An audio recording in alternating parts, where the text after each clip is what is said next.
بلاگ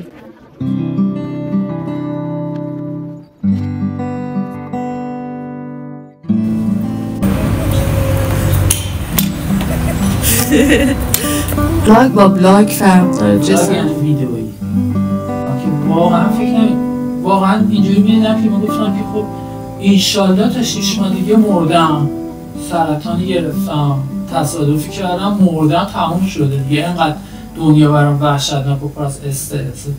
از پس اون دوره بود که من طبیعت بیجان شروع کردم نقاشی کردن و طبیعت بیجان، اون پناهی که خودم و به انزوای خودم و بردم و به اون خلوت خودم و از اون استرابایی که نمیخوام در موردش حرف بزنم اصلا.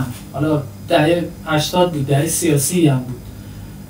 سیاست یکیشه، خیلی چیزای دیگه هست. رفتم یه چیزایی پیدا کردم که مثلا شخصی و با اونا دارم زندگی میکنم و همونا رو تولید کردن و بازنمایی کردن و اون اشیا و جهان اونا رو دوباره ساختن کمکم میکرد زنده بمونم. خیلی ساده زنده بمونم. ادامه دادم، چند سال تونستم ادامه بدم. از یه جایی به بعد دیدم این قضیه فقط مال من نیست و کل جامعه ما و یه بخش زیادی از جامعه ما مثل من هم. یک تنش بسیار زیاد در چند دهه زده نجومی موشنی پزشکی ها دوتا از اجتماعی ترین و سیاسی ترین نقاشه ما هم که نشده که نسل اول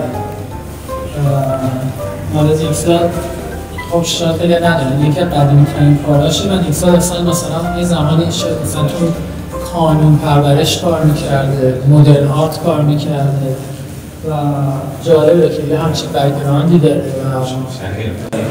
و بعد مثلا گرایشی که خیلی پروگرسیو اکشن پینتر تحت تاثیر مثلا آمریکای دهه 70-80 که آرتیست داریم مثلا دهه 30 دهه 20 به دنیا اومده، آرتیست داریم متولد دهه 80 ولی خب همچنان طبیعت بیجان فکر کردن، همچنان اشیا، همچنان و این جامعه هم مثل من داره با مثلا طبیعت بیجانی فکر کردن خودشو هیل میکنه، خودشو بهتر میکنه، زندگیشو ادامه میده، بقا پیدا میکنه.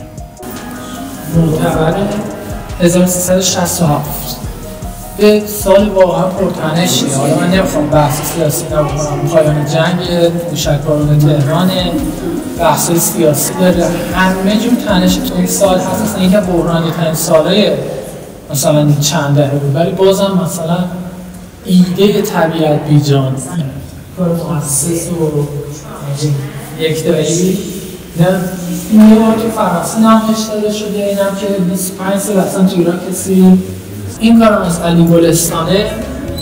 این کارو من تو مجموعه خیلی دوست دارم. این کارو بازم تو فضای فکر میکنم، مطمئن نیستم فضای بعد انقلاب، فضای جنگ و اینکه این همه ایدئولوژی و جهان ما تو این 40-50 سال اینقدر پرتب و تابه، ولی نهایتا نقاشی میگه آقا من زندگیمو دوست دارم با همون هندونه و اشیا و اینا یه جهانی بسازم از همون نقاشی دفاع کنم، تونست پیدا بکنه و ادامه بده خودش.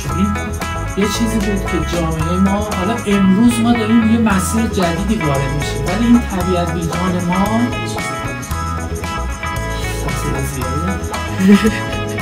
این طبیعت بیجانی که ما داریم اینجا رو مثلا تجربه میکنیم، اگه خودمون خارج این چیزی که هستیم ببینیم، اگه خارج از این چیزی که هستیم ببینیم میبینیم که نه، این طبیعت بیجانی که ما ایرانی ها توی 60-70 سال کشیدیم یه کنش اجتماعی بود، یه کنش اجتماعی در مقابل فشار و فاحشه و فروپاشی روانی و فکری و اینا به یه دنیایی بهمون یک ثباتی بده، یک آرامش، یک امری باشه که ثبات باشه. اون تو اشیا پیدا میکنه.